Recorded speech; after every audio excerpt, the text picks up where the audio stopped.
Bonjour tout le monde, Samuel Lessard pour RPM. En 2020, Land Rover a ramené le Defender au sein de sa gamme. On avait deux versions à ce moment-là.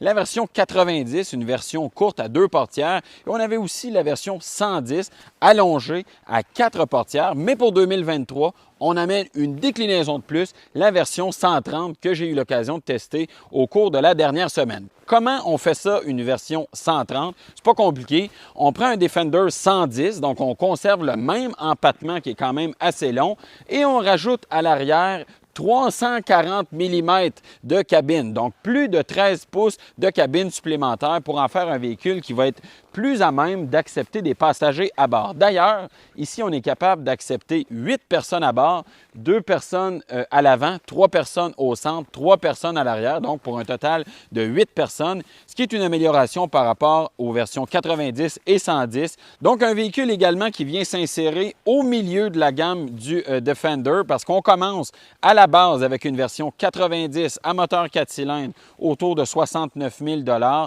On peut monter le prix jusqu'à 140 400 $ avec une version 110 équipée d'un moteur V8, mais on a un peu moins de choix avec le 130, ce qui fait que la gamme de prix est à peu près au milieu de tout ça. Ça commence à 93 000 pour la version Defender de base 130 et on va jusqu'à 113 400 pour la version 130 Defender X qui va être la plus équipée de toutes. Ici, j'ai la version First Edition qui va se vendre avec quelques options qui sont incluses, 106 000 $. Quand même un prix qui n'est pas donné, considérant le véhicule qu'on a entre les mains.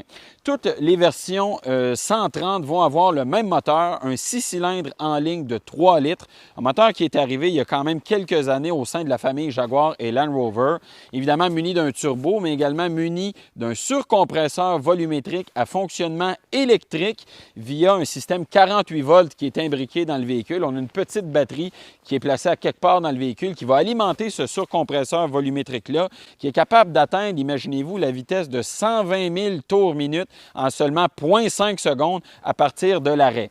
Le but de ce surcompresseur volumétrique-là, c'est d'éliminer le délai d'activation du turbo qu'on rencontre souvent dans des moteurs équipés d'un turbocompresseur. Souvent, quand on appuie sur l'accélérateur, il y a un petit délai avant que le turbo s'active, mais ici, avec ce compresseur volumétrique-là, ça a pour but d'éliminer tout ça. Ça donne une puissance totale de 395 chevaux, 405 livres-pieds de couple. Est-ce que ça marche en termes de performance, toute cette quincaillerie-là? Oui, ça marche. C'est un véhicule qui n'a pas effectivement de délai d'activation du turbo, une puissance qui est livrée vraiment de façon très, très linéaire jusqu'au rupteur. Un beau son également, donc un moteur qui est bien présent, mais il faut savoir que c'est un véhicule qui est lourd, ce qui fait que les performances ne sont pas si enlevantes que ça, mais il reste que le moteur est bien adapté pour la plupart des situations. Et ici, on a la possibilité de paramétrer le fonctionnement du système de rouage intégral. On peut verrouiller depuis l'écran de 11,4 pouces qui est dans le tableau de bord le différentiel central pour envoyer une puissance égale entre l'avant et l'arrière. Et on peut aussi verrouiller le différentiel arrière dans le but d'améliorer la motricité du véhicule. Tout ça, ça a pour but d'améliorer les capacités hors route. Et d'ailleurs, ce véhicule-là est muni de d'autres accessoires, d'autres options qui permettent d'améliorer tout ça, comme une suspension pneumatique qui permet de remonter et d'améliorer la garde au sol. On est à 11,4 pouces quand on est au maximum, ce qui est quand même pas piqué des verres. Et on a en plus une panoplie de modes de conduite, boue, neige, ornière, eau, etc. Il y en a pratiquement une dizaine. Donc, on peut paramétrer tout ça pour avoir un véhicule qui va être capable d'affronter à peu près n'importe quoi. Hormis, bien sûr, les capacités en route, il y a l'habitacle qui est intéressant. Moi, j'aime beaucoup la présentation intérieure. On a fait quelque chose de robuste en insérant des boulons, des rivets un peu partout, des formes assez rectangulaires, mais on n'a pas sacrifié la qualité des matériaux. On a vraiment des matériaux de qualité sur le tableau de bord, les sièges, la console. C'est vraiment réussi. On a un bel écran aussi devant soi dans l'instrumentation qu'on peut paramétrer comme on veut. Et au centre, l'écran de 11,4 pouces qui est de série avec le Defender 130. Bon confort général également, bon support des sièges, véhicule qui est silencieux. Et évidemment, à l'arrière, à la deuxième rangée, on a beaucoup de place. Vous voyez la carrure du véhicule, ça donne beaucoup de dégagement. À la troisième rangée, pour les 3 personnes qui vont être assises là, quand même un petit peu plus restreint. Évidemment, on ne s'attend pas à autre chose d'une troisième banquette dans un véhicule de ce genre-là. Mais, bonne nouvelle, les passagers qui vont être sur la troisième rangée vont pouvoir avoir un bon apport de lumière via un toit fixe vitré qui est vraiment destiné aux passagers de la troisième rangée. Les passagers des rangées en avant vont avoir eux aussi un toit panoramique qui est quand même assez grand. Donc ça, c'est vraiment une caractéristique qui est intéressante.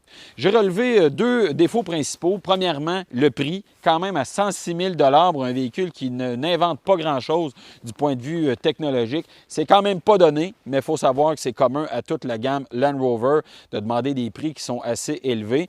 Et autre point négatif, celui-là qui est vraiment tannant, c'est la visibilité qui est carrément nulle vers l'arrière. La présence des 6 appuis-têtes, ça nuit complètement à la visibilité. Et en plus, les rétroviseurs sont vraiment petits, ce qui crée d'importants angles morts, ce qui fait que le véhicule, faut user de prudence quand on conduit ce véhicule-là en situation urbaine ou sur l'autoroute.